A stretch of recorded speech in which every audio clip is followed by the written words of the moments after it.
Bleak House by Charles Dickens, Chapter 25, Mrs. Snagsby Sees It All.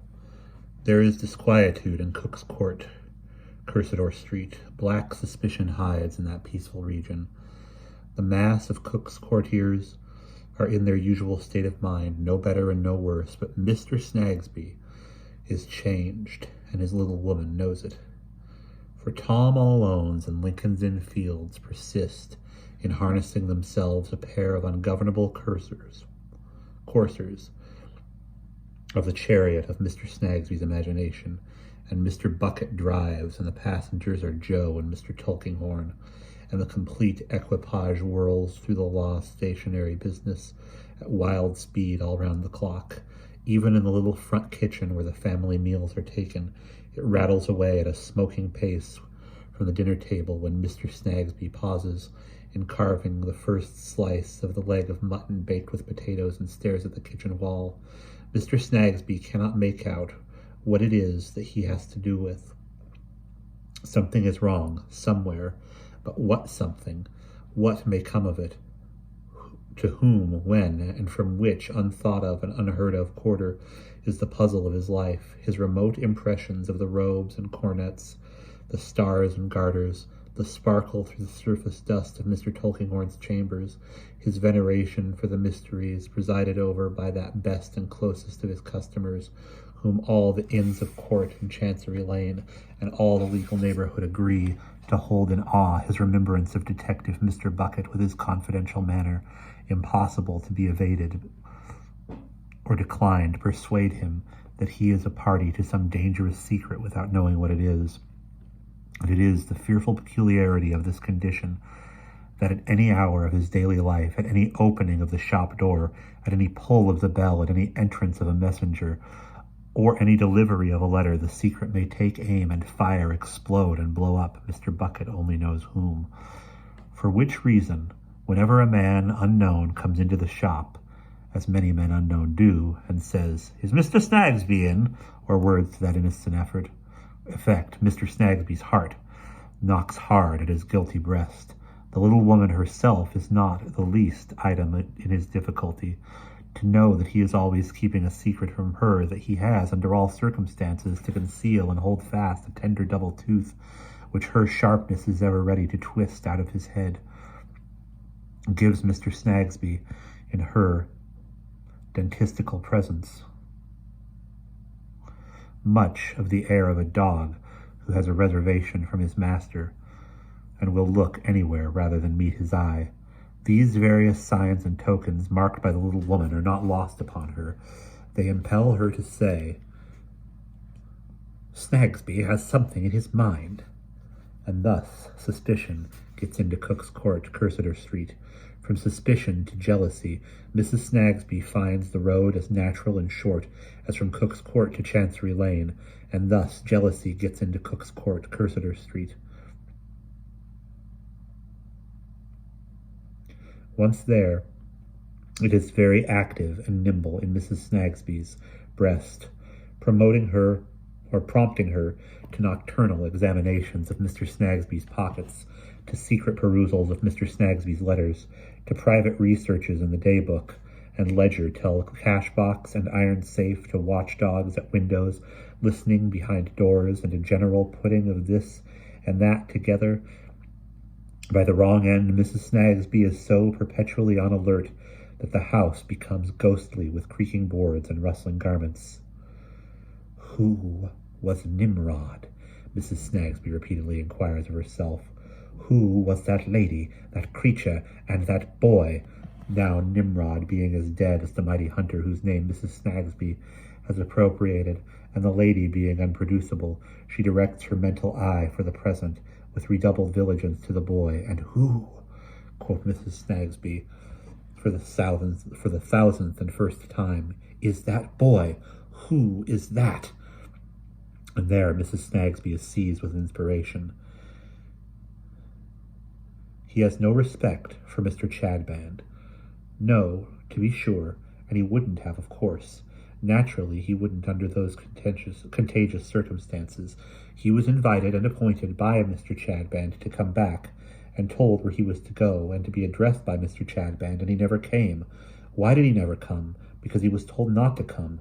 Who told him not to come? Who? Ha ha! Mrs. Snagsby sees it all. But happily, and Mrs. Snagsby tightly shakes her head and tightly smiles, the boy who met Mr. Chadband yesterday in the streets, and the boy, as affordingly a subject which Mr. Chadband desires to improve, for the spiritual delight of a select congregation, was seized by Mr. Chadband and threatened with being delivered over to the police unless he showed the reverend gentleman where he lived, and unless he entered into and fulfilled an undertaking to appear in Cook's Court tomorrow night. And tomorrow night the boy will be here, and tomorrow night Mrs. Snagsby will have her eye upon him and upon someone else. Mrs. Snagsby sounds no timbrel in anybody's ears, but holds her purpose quietly and keeps her counsel. Tomorrow comes, the savory preparations for the oil trade come, the evening comes Mr. Snagsby in his black coat, come the Chadbands, come the prentices of Guster to be edified, comes at last with his slouching head and his shuffle backward, and his shuffle forward, and his shuffle to the right, and his shuffle to the left, and his bit of fur cap in his muddy hand, Joe, the very, very tough subject Mr. Chadband is to improve. Mrs. Snagsby screws a watchful glance on Joe as he is brought into the little drawing room by Guster. He looks at Mr. Snagsby. The moment he comes in, aha! Why does he look at Mr. Snagsby? Mr. Snagsby looks at him. Why should he do that, but that Mrs. Snagsby sees it all? Why else should that look pass between them? Why else should Mr. Snagsby be confused, and cough a signal cough behind his hand? Is it as clear as crystal that Mr. Snagsby is that boy's father? It is as clear as crystal that Mr. Snagsby is that boy's father. Peace, my friends, says Chadband, rising and wiping the oily exudations from his reverend visage. Peace be with us, my friends. Why with us? Because, with his fat smile, it cannot be against us, because it must be for us, because it is not hardening, because it is not softening, because it does not make war like the hawk, but comes home unto us like the dove. Therefore, my friends, peace be with us. My human boy, come forward. Stretching forth his flabby paw, Mr. Chadband lays the same on Joe's arm and considers where to station him. Joe, very doubtful of his reverend friend's intentions, and not at all clear but that something practical and painful is going to be done to him, mutters, "You let me alone. I never said nothing to you. You let me alone." "No, my young friend," says Chadband smoothly, "I will not let you alone." "And why?" "Because I am a harvest laborer, because I am a toiler and a moiler, because you are delivered unto me, and the end you are become as a precious instrument in my hands.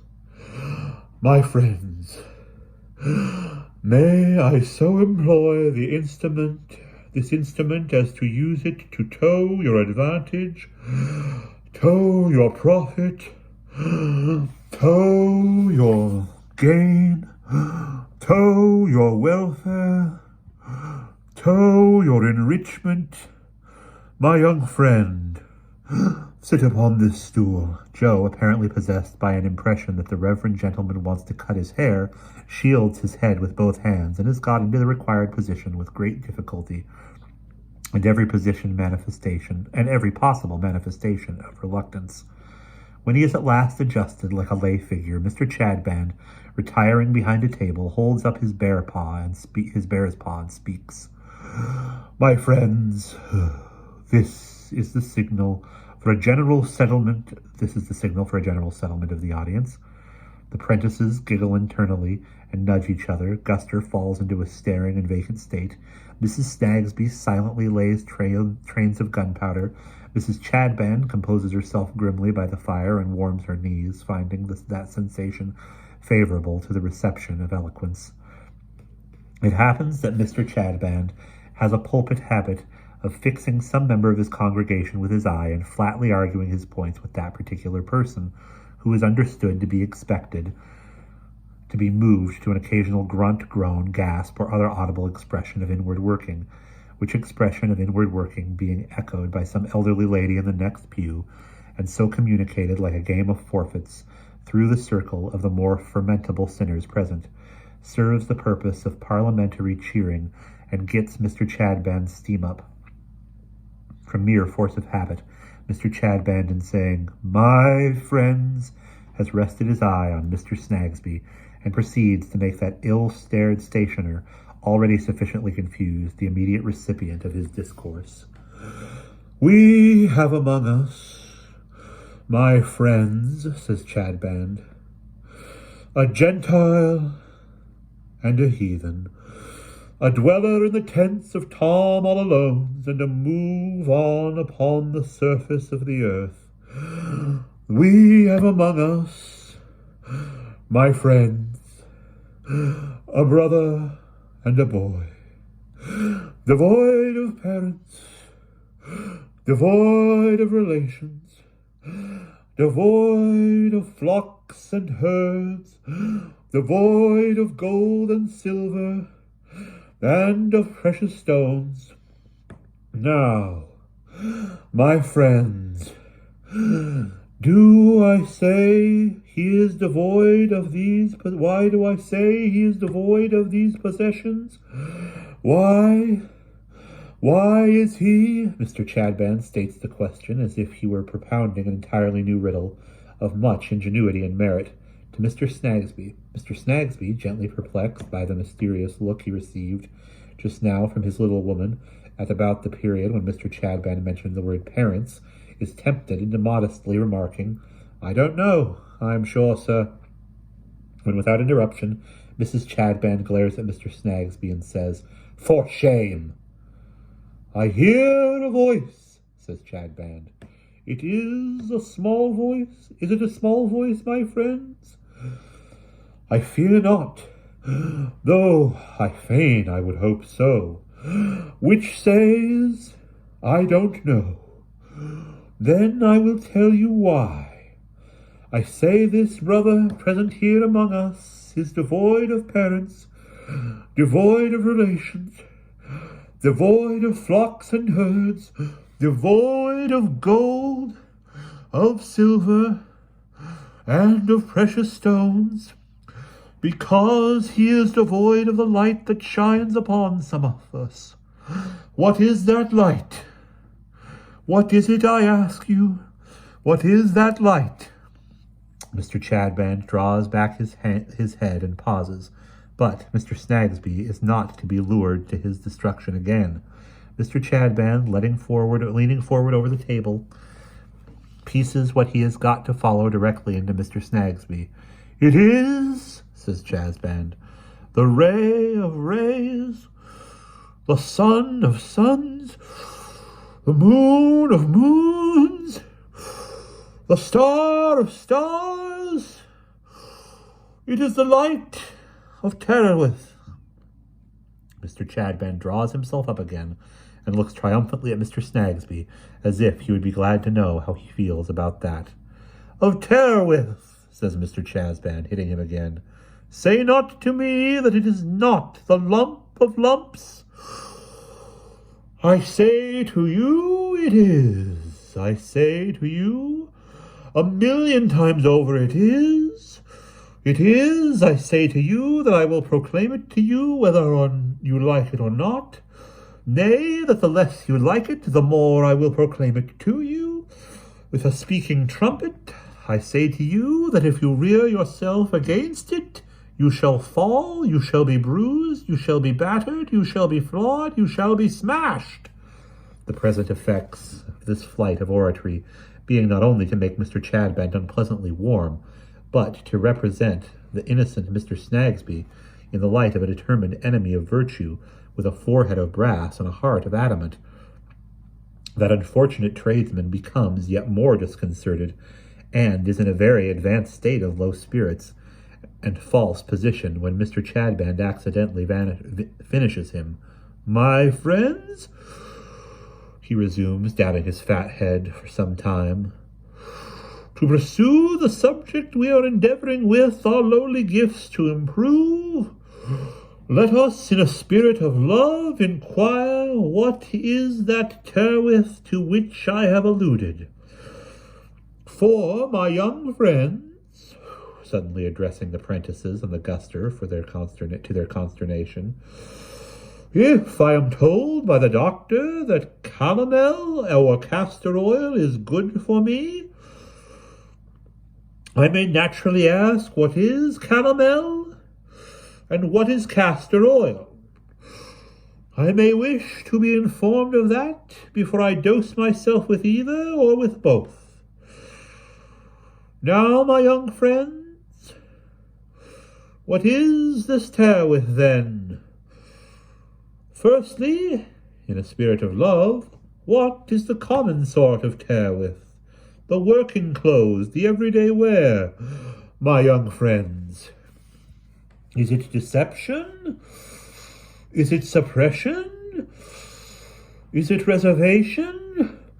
No, my friends, it is neither of these. Neither of these names belongs to it, when this young heathen now among us, who is now, my friends, asleep, the seal of indifference and perdition being set upon his eyelids, but do not wake him, for it is right that I should have to wrestle, and to combat, and to struggle, and to conquer for his sake, when this young hardened heathen told us a story of a cock, and a bull, and of a lady, and of a sovereign. Was that the therewith? No. Or, if it was partly, was it wholly and entirely? No, my friends. No, if Mr. Snagsby could withstand his little woman's look, as it enters at his eyes the windows of his soul, and searches the whole tenement, he were other than the man he is. He cowers and droops. Or, my juvenile friends, says Chadband, descending to the level of their comprehension, if the master of this house was to go forth into the city and there see an eel, and was to call back, and was to come back, and was to call unto him the mistress of this house, and was to say, Sarah, rejoice with me, for I have seen an elephant, would that be therewith? Mrs. Snagsby in tears. Or, put it, my juvenile friends, that he saw an elephant, and returning said, Lo, the city is barren, I have seen but an eel. Would that be therewith? Mrs. Snagsby sobbing loudly. Or, put it, my juvenile friends, said Chadband, stimulated by the sound, that the unnatural parents of this slumbering heathen, for parents he had, my juvenile friends, beyond a doubt, after casting him forth to the wolves and the vultures, and the wild dogs, and the young gazelles, and the serpents went back to their dwellings, and had their pipes, and their pots, and their flutings, and their dancings, and their malt liquors, and their butcher's meat, and poultry. Would that be therewith? Mrs. Snagsby replies by delivering herself a prey to spasms, not an uninteresting prey, but a crying and tearing one, so that Cook's Court re-echoes with her shrieks. Finally, becoming cataleptic, she has to be carried up the narrow staircase like a grand piano. After unspeakable suffering, productive of the utmost consternation, she is pronounced by expresses to the bedroom, free of pain, though much exhausted, in which state of affairs Mr. Snagsby, extremely timid and feeble, ventures to come out from behind the door to the drawing-room. All this time Joe has been standing at the spot where he woke up, ever picking up his cap and putting bits of fur in his mouth. He spits them out with a remorseful air, for he feels that it is in his nature to be an unimprovable reprobate, and that it's no good his trying to keep awake, for he won't never know nothing. Though it may be, Joe, that there is a history so interesting and affecting, even to minds as near the brute's as thine, recording deeds done on this earth for common men, that if the Chadbands, removing their own persons from the light, would but show it thee in simple reverence, would but leave it unimproved, but would regard it as being eloquent enough, without their modest aid, it might hold thee awake, and thou might learn from it yet. Joe never heard of any such book. Its compilers and the Reverend Chadband are all one to him, except that he knows the Reverend Chadband and would rather run away from him for an hour than hear him talk for 5 minutes. It ain't no good my waiting here no longer, says Joe. Mr. Snagsby ain't a-going to say nothing to me tonight, and downstairs he shuffles. And downstairs is the charitable Guster, holding by the handrail of the kitchen stairs, and warding off a fit, as yet dutifully, the same having been induced by Mrs. Snagsby's screaming. She has her own supper of bread and cheese to hand to Joe, with whom she ventures to interchange a word or so for the first time. Here's something to eat, poor boy, says Guster. Thank ye, mum, says Joe. Are you hungry? Just, says Joe. What's gone of your father and your mother, eh? Joe stops in the middle of a bite and looks petrified, for this orphan charge of the Christian saint, whose shrine was at Tooting, has patted him on the shoulder, and it is the first time in his life any decent hand has been so laid upon it. I never knowed nothink about 'em, says Joe. No more'n I did in mine, cries Guster. She is repressing symptoms favorable to the fit when she seems to take alarm at something and vanishes down the stairs. Joe, whispers the law stationer softly. Here I am, Mr. Snagsby. I didn't know you were gone. There's another half-crown. It was quite right of you to say nothing about the lady the other night when we were out together.